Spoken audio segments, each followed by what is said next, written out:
All right, welcome back to the channel. It's your boy Fanon.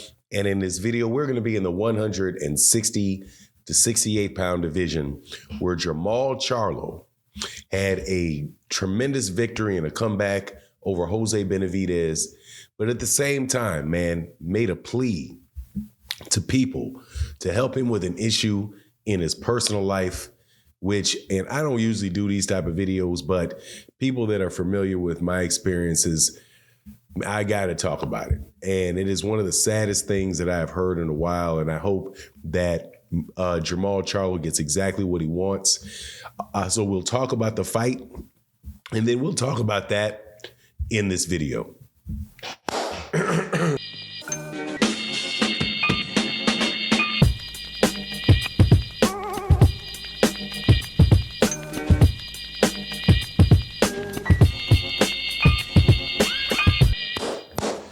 All right, welcome back to the channel. It's your boy Fanon, and in this video, we're in the 168 pound division where Jermall Charlo made his return after a 2-year absence to fight Jose Benavidez, the brother of David Benavidez, and he looked awesome in that fight, man. Looked just like the regular Jermall Charlo, who was fighting before, undefeated middleweight champion of the world.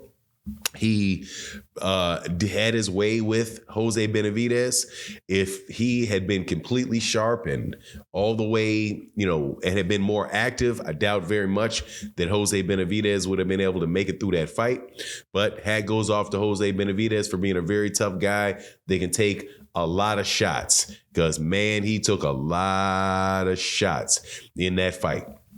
Winds up being a 10-round unanimous decision for Jermall Charlo. So he's back in the winning column. As far as what he's going to do next, we don't know. He said it depends on what his next opportunity is.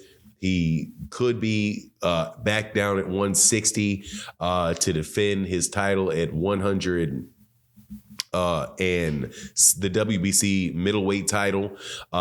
And I think he said that he's open to fighting a lot of different people.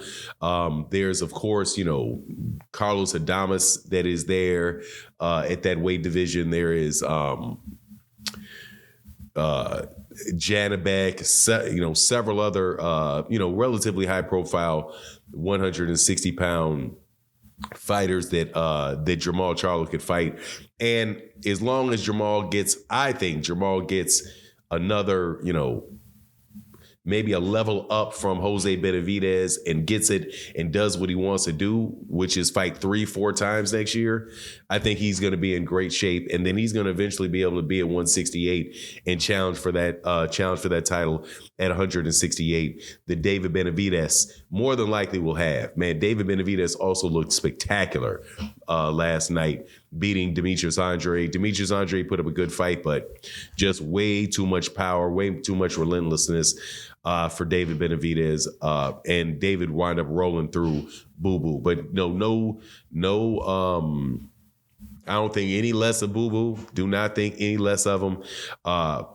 Hate for him that that he wasn't able to get the fights with the guys that are really actually his own size, like the Jermall Charlo, like the Canelo Alvarez, and he had to get in there with that monster called David Benavidez. But the thing that really struck me last night was in the post-fight press conference where Jermall Charlo talked about the issues that he'd been through. And he basically, if you didn't know, had suffered from mental illness. Don't know what that means exactly, specifically for him. He just said it was a very dark place, a very trying time. And obviously, he has a rift now with his brother. He has a rift with his brother. And he actually said in the press conference that, hey, if anybody talks to Jermell's not answering my phone call. Tell my brother I love him, and hopefully he'll pick up the phone and he'll talk to me. And that was really a sad thing to hear.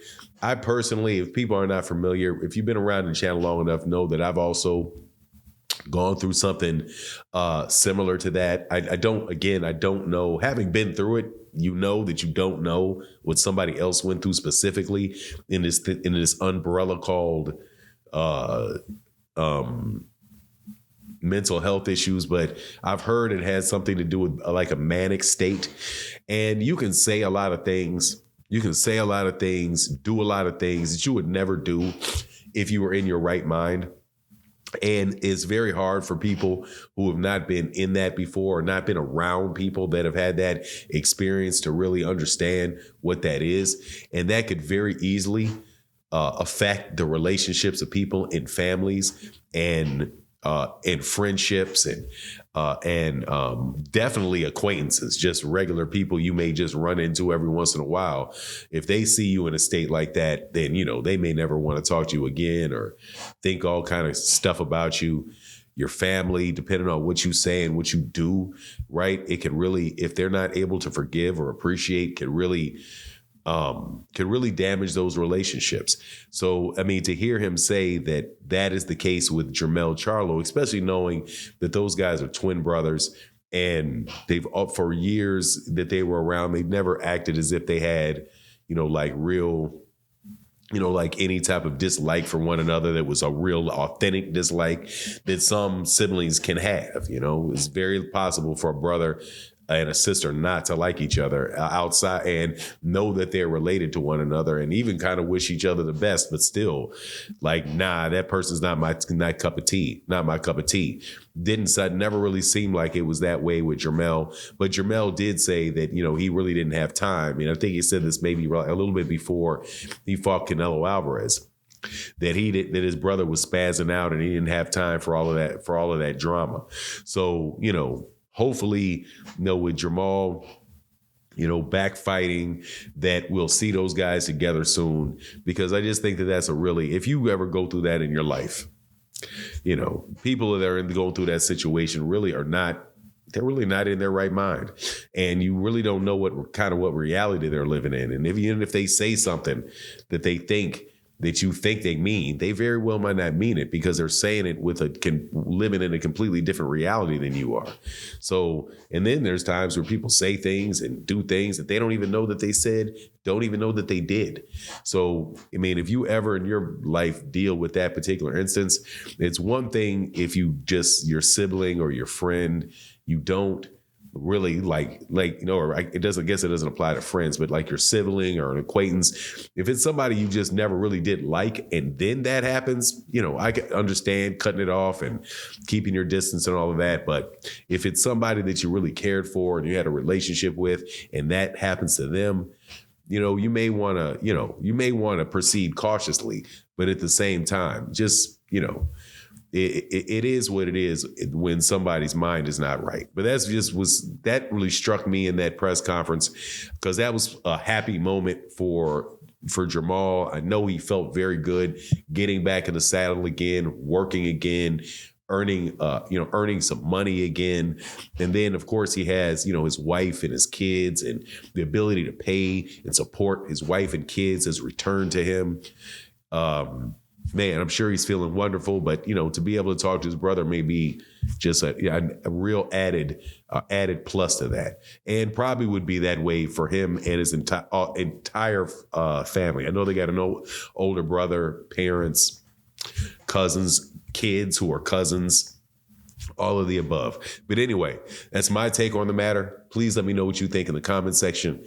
And with that, I'm out. Peace.